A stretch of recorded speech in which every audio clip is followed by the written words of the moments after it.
Everyone's already written the ending for you. Your father said it in the kitchen, not out loud, but you heard it in the way his shoulders dropped when you told him the startup failed. Your best friend stopped calling 3 weeks later. Your ex texted her friend that you'd be back asking for a job within 6 months. They were so sure. They were wrong. You get the logistics job. Your parents think you're finally being sensible. What you don't tell them is that you're using it as a launching pad for something else. You buy a laundromat in Ohio for $47,000. 3 months in, $3,800 hits your account from machines that weren't yours. You sit in that laundromat at 11 p.m. staring at your phone. This is the moment, not the eventual number, this one, proof that the architecture works. You buy an HVAC company from Gary Whitfield. He asks more questions about his employees than your price. You answer honestly. He sells to you.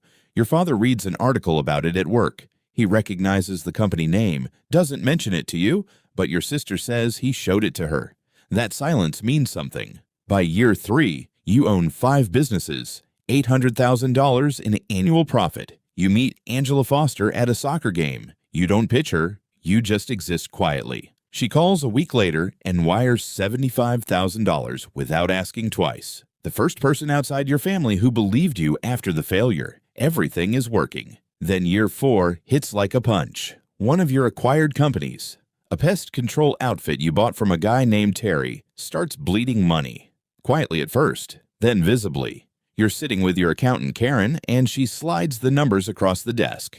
You're losing $18,000 a month on this one business. Your combined cash flow is down 40%. The other companies are still running, but the math is getting thin.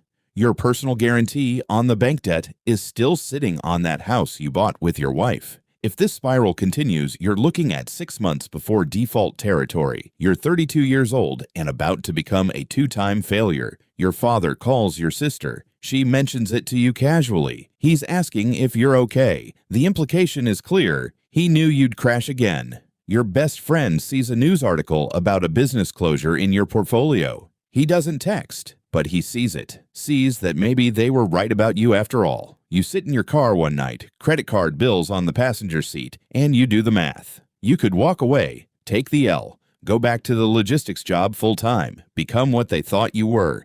It would be easier. Instead, you call Terry. You tell him you're selling the pest control company at a loss. You're going to cut it, restructure what's left, and keep the profitable stuff. It's the first cold business decision you've made. It feels like losing. It also feels like the only way you survive. You sell at a $140,000 loss that quarter.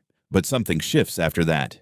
You stop being sentimental about businesses. You stop trying to save everything. You start being ruthless about capital allocation. Where does the money go? Does it compound or does it disappear? That's the only question. The other companies stabilize. The cash flow rebuilds. But more importantly, you understand something now that you didn't understand before. This isn't about being smart. It's about being willing to lose money to save the structure. Your accountant Karen notices the change. She says you're thinking like an operator now, not a dreamer. Year 5. You've weathered the crisis. You promote Renee Castillo to run the laundromats. First day she's in charge, you don't show up. You sit in your car in your driveway for 4 minutes before you can drive to the next meeting. It feels like admitting you're replaceable. It also feels like the only way to scale. Year 6. You bring in a real CFO. You bring in a board. Your first board member is a retired bank executive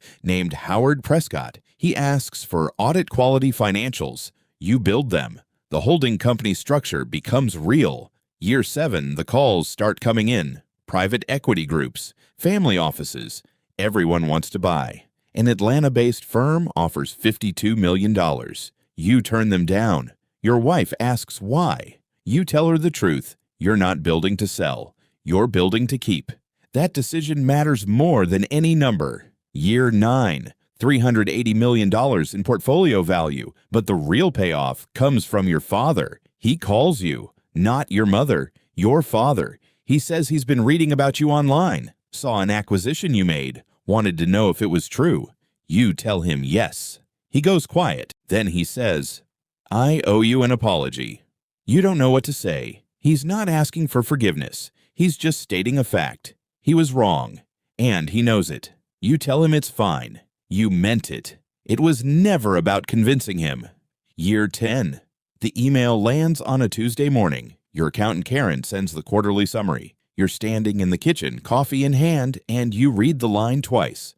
$500 million. Verified. All assets. All businesses. All equity. $500 million. You stare at it, and you notice something. You don't feel the urge to call anyone. You don't want them to know, because knowing would change the story. It would become about them being wrong, about you proving something, and you've already moved past needing that. Your best friend has no idea. Your ex never found out. Most of your family still doesn't fully understand the scale, and that's exactly how you built it, in the silence. In the unglamorous acquisition of laundromats and HVAC companies and cleaning services, while everyone was watching for your spectacular failure, you were building something spectacular. Here's what they don't understand about the silence. It's not modesty. It's not humility. It's the specific power of moving through your life without needing permission. They wrote an ending for you, a small, safe, ordinary ending. You didn't argue with them. You just went quiet and built something they couldn't have imagined. That's the victory, not the money, the complete, total irrelevance of their doubt.